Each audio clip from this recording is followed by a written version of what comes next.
Hello everyone, this is my lecture number 4 on law of evidence, and in this lecture I am going to teach you about definition of word evidence. ठीक है, हमारे पास एक jurist थे Salmond, उन्होंने definition दी word evidence की, any fact or statement which has power to prove. हमारे पास कोई भी फैक्ट हो, फैक्ट मीन्स सिर्फ फैक्ट ही नहीं, fact means fact under inquiry, सिर्फ फैक्ट ही नहीं, fact means is fact under inquiry. Under inquiry means कोई भी मैटर जुडिशल प्रोसेस में पेंडिंग हो और अंडर ट्रायल हो, तो वो कहेंगे ऐसा ही फैक्ट, ऐसा हकीकत या ऐसी कुछ हकीकत जो हम उसको अंडर इंक्वायरी में किसी भी चीज़ को प्रूव करें, या फिर स्टेटमेंट मीन्स क्या होता है? स्टेटमेंट मीन्स सिर्फ स्टेटमेंट ही नहीं, स्टेटमेंट बिफोर कोर्ट,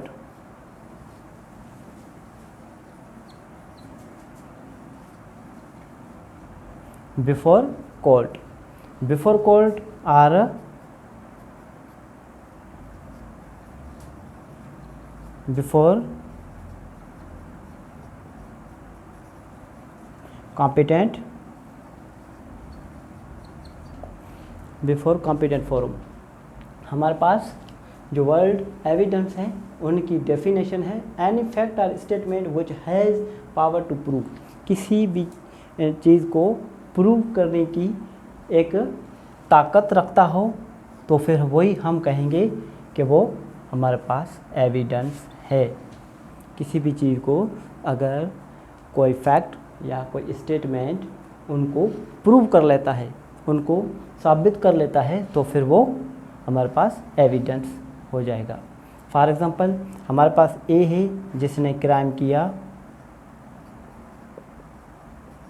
बी को मार दिया। अब हमारे पास ए जो है कोर्ट में आ गए, ठीक है, ये हमारे पास कोर्ट है, और ए की जब हमारे पास ट्रायल चलती है तो ए के खिलाफ कोई स्टेटमेंट आती है। For example, witness number C आता है, सी आकर कहता है या सी एक फैक्ट को प्रूव करता है कि मैं जब इन ए ने बी को मारा तब मैं वहाँ मौजूद था, वो एक फैक्ट हो गया। या फिर कोई स्टेटमेंट आके देता है कि वो मेरे सामने मारा, ठीक है, तो फिर वो हम कहेंगे वो हमारे पास एविडेंस हो गया। और हमारे पास इंडियन एविडेंस के मुताबिक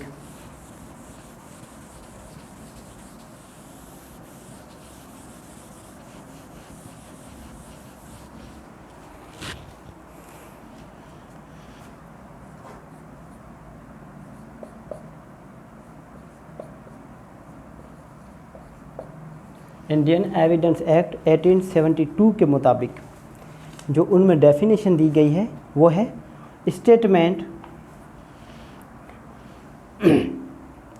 कोई भी चीज़ की एक स्टेटमेंट या फिर फैक्ट, किसी भी चीज़ का फैक्ट या फिर स्टेटमेंट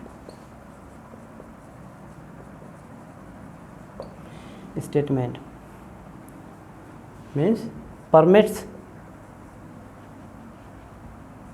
जिनको परमिशन दी जाए बिफोर कोर्ट बाय विटनेसेस, किसके थ्रू? बाय विटनेसेस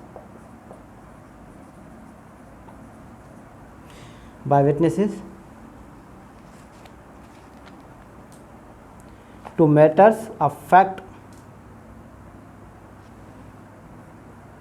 किसी भी चीज़ का फैक्ट, कोई भी स्टेटमेंट रिगार्डिंग फैक्ट जो एक कोर्ट परमिट करती है कि वो हमारे सामने दी जाए, ठीक है। Fact regarding fact under inquiry, ये भी हमारे पास आ जाती है अंडर इंक्वायरी। कोई भी चीज़ अंडर इंक्वायरी हो और उनके दौरान अगर कोई भी हमारे पास स्टेटमेंट आती है उन फैक्ट के दौरान, जो फैक्ट अंडर इंक्वायरी है उनसे रिगार्डिंग उनके अकॉर्डिंग कोई स्टेटमेंट आती है तो फिर वो हमारे पास एविडेंस है। और उसके अलावा ऑल डॉक्यूमेंट्स, ये हो गया 1, ये हो गया 2। इंडियन एविडेंस एक्ट के मुताबिक हमारे पास ऑल स्टेटमेंट, नंबर 2 में ऑल स्टेटमेंट और ऑल डॉक्यूमेंट्स, हमारे पास ऑल स्टेटमेंट्स या फिर ऑल डॉक्यूमेंट्स प्लस में इलेक्ट्रॉनिक भी डॉक्यूमेंट्स भी आ जाते हैं। इलेक्ट्रॉनिक्स डॉक्यूमेंट्स भी इनके अंदर आ जाते हैं जो अंडर इंक्वायरी हो। ये हो गया इंडियन एविडेंस एक्ट। और हमारे पास कानूनी शहादत आर्डर, कानूनी शहादत आर्डर 1984 के अंदर जो हमारे पास दिया गया है, फर्स्ट तो सेम की सेम डेफिनेशन है।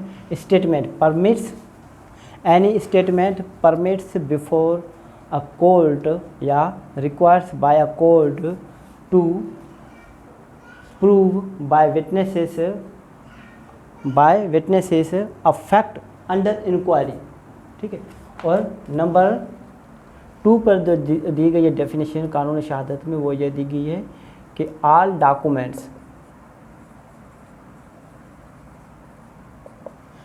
डॉक्यूमेंट्स प्लस इंस्पेक्शन, वर्ड दिया गया है हमारे पास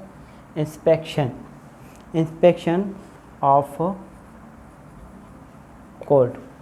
कोर्ट की इंस्पेक्शन के लिए कोई भी हमारे पास हम डॉक्यूमेंट पेश करते हैं तो फिर वो हमारे पास एक एविडेंस है, वो हमारे पास पार्ट ऑफ एविडेंस है।